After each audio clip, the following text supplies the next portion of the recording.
Story शुरू होती है 2032 से। हम देखते हैं कि एवी नाम का एक लड़की है जो टेलीविजन नेटवर्क में काम करती है। एक दिन रात को वो एवी कहीं जा रही थी। हर जगह कर्फ्यू लगा हुआ था। सडनली उसके सामने दो आदमी आ जाते हैं और उसके साथ मिसबिहेव करने लगते हैं। ये दो आदमी गवर्नमेंट के पार्टी का था। एवी बहुत चीखती है और हेल्प के लिए बुलाती है। उसी वक्त वहां पे एक आदमी आता है जो मास्क पहना हुआ और हैट लगाया हुआ था। इस मास्क की एक स्टोरी है जो हमें आगे जाके पता चलेगा। ये आदमी अपना नाम वी बताता है। वी यहाँ पे उन दो आदमी को मार देता है। ये देख के एवी बहुत डर जाती है, लेकिन वी यहाँ पे एवी से बहुत प्यार से बात करता है और उससे पूछता है, क्या तुम मेरे साथ मेरा शो देखने चलोगी? कुछ देर सोचने के बाद एवी उसे हाँ बोलती है और ये दोनों एक बिल्डिंग के टेरेस में आ जाते हैं। एवी उसे देखकर मैजिशियन समझ रही थी, तो उसने पूछा, तुम्हारी जादू दिखाने का सामान कहाँ है? ये सुन के भी उसे कहता है कि मैं तुम्हें कुछ नया दिखाने वाला हूँ। तभी उनके सामने एक बिल्डिंग ब्लास्ट होके उड़ जाती है और वहां से थोड़ी देर बाद आतिशबाजी होने लगती है। वी बहुत खुश होता है, पर एवी ये देख के बहुत डर जाती है और वहां से चला जाता है। ये न्यूज़ हर जगह स्प्रेड हो गई थी। सब लोग परेशान थे। गवर्नमेंट ये धमाके के बारे में जल्दी से पता करने के लिए कहते हैं। पब्लिक ज़्यादा टेंशन ना करे, इसलिए गवर्नमेंट ने बताया कि ये बिल्डिंग बहुत पुरानी थी, इस वजह से धमाके से उड़ा दिया गया। ये न्यूज़ जब टेलीकास्ट हो रहा था, तब न्यूज़ स्टेशन में वी आ जाता है, जिसने अपने बॉडी में बॉम्ब लगाया हुआ था। वी इस न्यूज़ को रोक देता है और खुद टीवी पर लाइव आ जाता है। वी सबको बताता है, जो धमाका हुआ इसमें मेरा हाथ था। ये बात वो पूरी दुनिया को बता देता है और ये भी बताता है कि यहाँ का गवर्नमेंट अपना डर दिखाकर सब पर राज करना चाहता है। और 5 नवंबर को हम सब पार्लियामेंट के बाहर मिलेंगे एक साथ।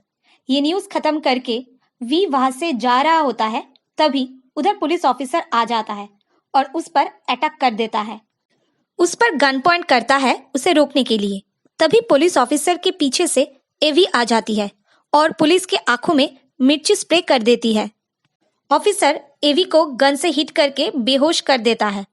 एवी ने ऐसा इसलिए किया था क्योंकि वी ने एक बार उसकी हेल्प की थी। एवी तो बेहोश हो गई थी और ये सब कुछ रिकॉर्ड हो गया था, इसलिए वी उसे अपने घर ले जाता है। सब कुछ रिकॉर्ड होने की वजह से पुलिस अब एवी को भी सर्च कर रहा था। उन्हें लग रहा था कि एवी भी वी के साथ मिला हुआ है। उधर घर में एवी को होश आ जाता है। वो वी से पूछता है कि मैं कहाँ पर हूँ। वी उसे बताता है कि ये मेरा घर है। तभी एवी वहां से जाने लगती है, पर वी उसे कहता है, रुको, तुम अगर बाहर गई तो पुलिस तुम्हें पकड़ लेगी, क्योंकि पुलिस को अब तुम पर भी शक है कि तुम मेरे साथ मिली हुई हो। इसके बाद वी एक घर में जाता है, जहां पर वो पहले कमांडर को मारता है और उसके बाद फादर को। इन दोनों को वी ने क्यों मारा, ये हमें आगे जाके पता चलेगा। वी उनको मार के उनके पास एक रोज छोड़ देते हैं। पुलिस ऑफिसर्स इस बारे में पता करने की कोशिश करते हैं, मगर उन्हें कुछ पता नहीं चलता। ऐसे ही बहुत दिन बीत जाता है। एवी वी के घर में ही रह रही थी। वो उसके साथ कभी कुछ गलत नहीं करता है। वी एवी के लिए खाना बनाता था, बहुत अच्छी तरीके से उसका ख्याल रखता था, पर घर में भी वी हमेशा मास्क पहने रहता था। बिना डरे वी जो कुछ अपने देश के लिए कर रहा था, वो काम एवी को अच्छा लगा। उसको भी ऐसे ही आज़ादी से जीना था। मगर इधर वी जो बड़े बड़े लोगों को मार रहा था, ये एवी को अच्छा नहीं लगा। वो वी के घर से भाग के अपने बॉस के घर जाती है, मगर वो डर रही थी। एवी का बॉस उसे कहता है, डरने की जरूरत नहीं है। तब वो एवी को एक फेमस पेंटिंग दिखाता है जो उसने चोरी की थी, साथ ही एक कुरान। हालांकि एवी का बॉस क्रिश्चियन था और उसके घर में कुरान का होना खतरनाक हो सकता था। दूसरी तरफ ऑफिसर एक लेडी डॉक्टर के पास आता है और उसे एक रेड रोज दिखाता है जो कमांडर और फादर के डेड बॉडी के पास मिला था, जो वी लोगों को मार के उसके पास छोड़ जाता था।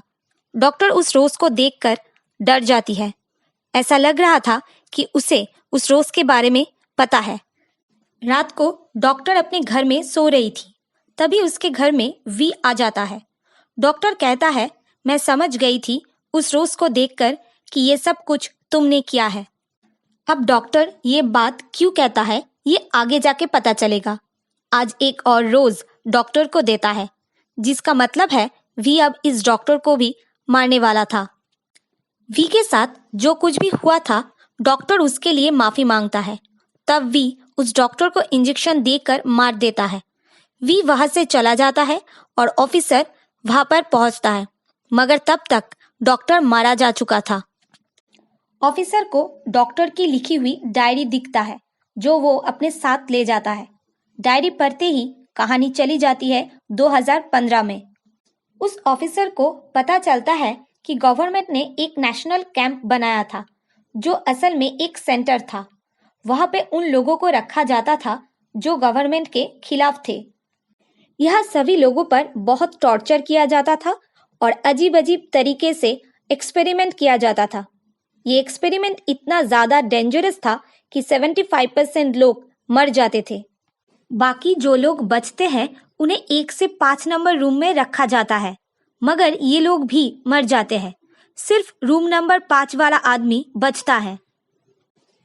वो पूरे सेंटर को ब्लास्ट करके वहां से भाग जाता है और ये आदमी ही था जो आगे जाके वी बना।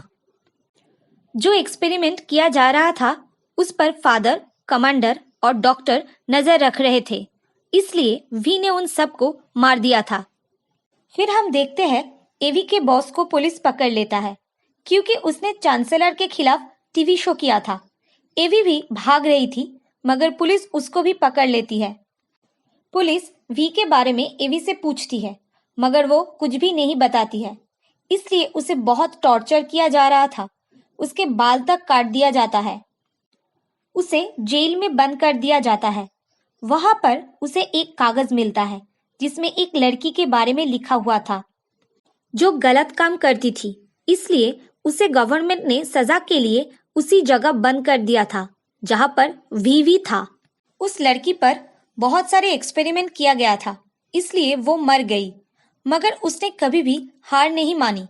ये सब कुछ पढ़कर एवी को भी हौसला मिलता है। उसके अंदर से डर बिल्कुल खत्म हो चुका था। उस जेल में एक आदमी आता है और एवी को बोलता है कि तुम आजाद हो, तुम्हारे अंदर अब कोई डर नहीं है। ये बोल के वो वहां से चला जाता है। जेल से आजाद होके एवी वी के घर चली जाती है। वहां पर उसे पता चलता है जितनी भी तकलीफ उसे दिया गया था वो सब कुछ वी के कहने पर हुआ था। एवी उस पर चिल्लाती है और पूछती है, तुमने मेरे साथ ऐसा क्यों किया?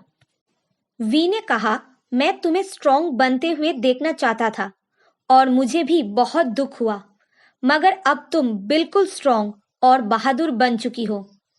एवी वी को वही कागज देती है जो उसे जेल में मिला था, और एवी देखती है वो कागज असली था। वो खुद उस लड़की ने लिखा था। एवी अपने बॉस के बारे में पूछती है। तब वी उसे बोलता है, उसको मैंने नहीं मारा, पुलिस ने मारा, क्योंकि उसके पास कुरान मिला था। एवी जाने लगती है तो वी उसे बोलता है, 5 नवंबर से पहले मैं तुमसे एक बार मिलना चाहता हूँ। एवी हाँ बोलकर चली जाती है। नेक्स्ट डे ऑफिसर को एक मेल आता है।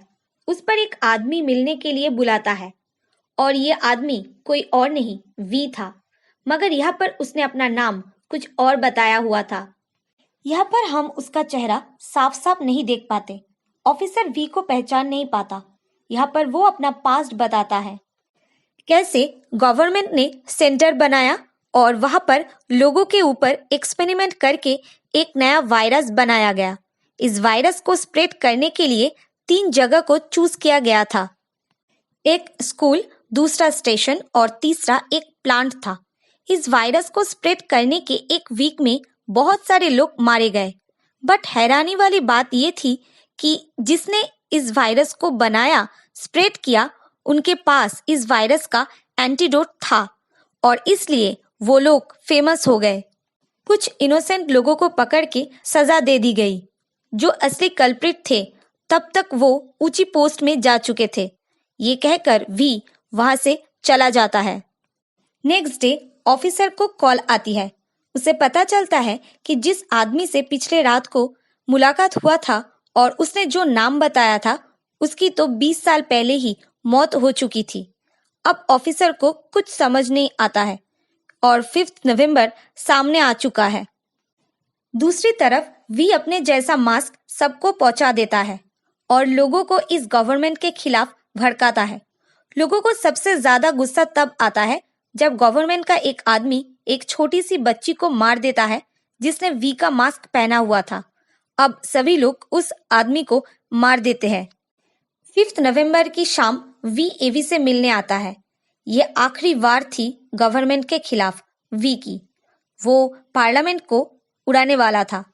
वी एवी को बारूद से भरा हुआ ट्रेन दिखाता है। वो कहता है, मेरे जाने के बाद मेरा सब कुछ तुम्हारा है। तब एवी बोलती है, तुम ये सब कुछ छोड़ दो, हम यहाँ से कहीं दूर चले जाएंगे। बट वी कहता है, नहीं, मुझे जाने दो, और वो अंडरग्राउंड रास्ते से चला जाता है। अब सभी लोग वी जैसा मास्क पहन के रोड पे निकल आते हैं। जब गवर्नमेंट को पता चलता है तब वो बहुत सारे आर्मी को बुलाते हैं। अब वी अपने आप को पुलिस के हवाले कर देता है। पुलिस का एक आदमी उसके शर्त के मुताबिक चांसलर को ले आते हैं। वी उसको मारकर उसके पॉकेट में रोज रख देता है। पुलिस का वो आदमी वी को बोलता है, मुझे तुम्हारा चेहरा देखना है। वी मना कर देता है। पुलिस का आदमी वी पे गोलियां चला देता है मगर वी उन सब को मार देता है। अब वी बहुत ज्यादा जख्मी हो चुका था। एवी जब वी को देखता है और उसे कहता है कि मैं तुम्हें हॉस्पिटल ले जाती हूँ, तब वी बोलता है, नहीं, मैं मरने वाला हूँ। अब जाते जाते मुझे तुमसे ये कहना था कि मुझे तुमसे प्यार हो गया था। तुमसे मुझे वो सब कुछ मिला जो मुझे अपने से नहीं मिला था। ये बोल के वी मर जाता है। एवी उसकी लाश को उठा के ट्रेन में रख देती है और ट्रेन चलाने लगती है कि तब ऑफिसर आ जाता है और उससे कहता है, तुम ये सब कुछ क्यों कर रही हो? एवी कहता है, वी बिल्कुल सही था। यहाँ के लोगों को ऐसी गवर्नमेंट की कोई जरूरत नहीं है जो पब्लिक के दुश्मन हो। अब ऑफिसर भी एवी को नहीं रोकता और वो ट्रेन चला देती है। उधर लोग पार्लियामेंट में पहुंच गए थे। आर्मी चांसलर के ऑर्डर का वेट कर रहा था, पर चांसलर तो मर चुका था। कुछ देर बाद एवी की चलाई हुई ट्रेन पार्लियामेंट तक पहुंच जाता है और बहुत बड़ा धमाका हो जाता है और बाद में आतिशबाजी भी। मतलब यहाँ के लोगों के लिए नई सुबह। ऑफिसर एवी से पूछता है, ये मास्क वाला आदमी कौन था? एवी बोलती है, मैं नहीं जानती, मगर हम सब में से ही था। अब मैं आपको मास्क के बारे में बताती हूँ। आज से 500 साल पहले एक आदमी था। उसका नाम गाय फोकस था। उसने कुछ लोगों के साथ मिलकर गवर्नमेंट के बिल्डिंग को तबाह करने का प्लान बनाया, मगर किसी वजह से वो आदमी अपने प्लान में सक्सेसफुल नहीं हुआ। वो पकड़ा गया और उसको फांसी दे दी गई। उसके बाद लोग एक फेस्टिवल मनाते थे जहां पर उस आदमी का पुतला बनाकर ये मास्क लगाते थे। उसकी याद में वी ने भी मास्क पहना था, जो उसकी तरह ही बहादुर बनना चाहता था। इसके साथ ये मूवी यहीं पर खत्म हो जाती है। अगर आपको अच्छा लगा इसे सुनने में तो हमारे चैनल को सब्सक्राइब, शेयर और लाइक कीजिए। Thank you.